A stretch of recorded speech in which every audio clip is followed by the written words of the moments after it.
Hello mga kahan! For today's video nga ay ako muna ang inyong lingkod. Syempre, no choice kayo. So, back to the topic. Ngayon nga ay mayroon tayong kailangang i-repair. Ay, kami pala ang magre-repair. Nako, sa panahon ngayon, halos lahat na nga ng kayang gawin ng mga lalaki ay kaya na rin gawin ng mga babae. Ayon nga sa nakakarami, babae ako, hindi babae lang. Babae, karamihan sa atin, hindi alam kung paano pahalagahan ang mga kababaihan. O yan, nagdrama na si Ateng. Ay, tayo'y lumalayo na sa ating ganap. Balik na ulit tayo sa topic.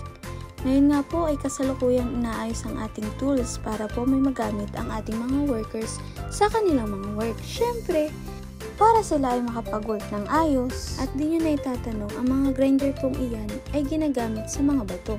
Oops, ito po ay legal at hindi illegal.